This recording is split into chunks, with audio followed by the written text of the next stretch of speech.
اگر بارش ہو رہی ہے، بارش کے دوران اگر کوئی بندہ اس نیت سے پڑھے کہ میں سورہ انفطار پڑھوں اور میرے گناہ معاف ہو جائیں، تو بارش کے قطروں جتنے گناہ اس کے معاف ہو جائیں گے۔ جتنے بارش کے قطرے ہیں اتنے گناہ اس کے معاف ہو جائیں گے۔ اب کوئی بندہ سوال کر سکتا ہے کہ اے اللہ، اتنے تو ہمارے گناہ ہوں گے یا نہیں ہوں گے؟ ہاں، بارش کے قطرے کتنے ہو سکتے ہیں دوستو؟ ہاں، اربوں کے حساب سے ہو سکتے ہیں، تو ہمارے گناہ کتنے ہوں گے؟ ہاں، ہمارے گناہ بھی کام نہیں ہے دوستو، حتیٰ دیکھنا بھی گناہ ہو سکتا ہے، سننا بھی گناہ ہو سکتا ہے۔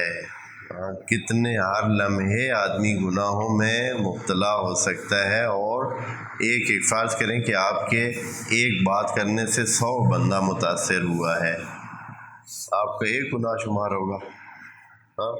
آپ کے ایک بم پھٹانے سے 100 بندہ فرض کریں کہ دنیا سے چلا گیا ہے۔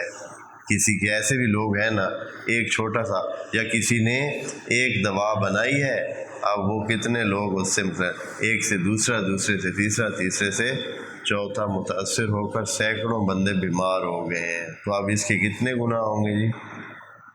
ہاں جی۔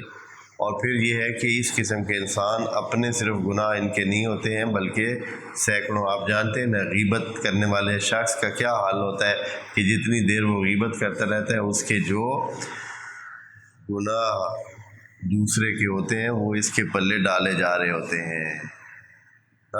ادھر سے وہ غیبت کر رہا ہوتا ہے، ادھر سے جس کی غیبت ہو رہی ہوتی ہے اس کے سارے گناہ اس کے پلے ڈالے جا رہے ہوتے ہیں۔ اب اگر جب اس کی گناہ ادھر ڈال دیے، اب کیا ہو، اب ادھر سے جو ہے نا ثواب اٹھا اٹھا کے، اگر کوئی اچھا کام دنیا میں کیا ہوا ہے اس نے، تو وہ اٹھا اٹھا کے اس کے طرف بھیجے جائیں گے۔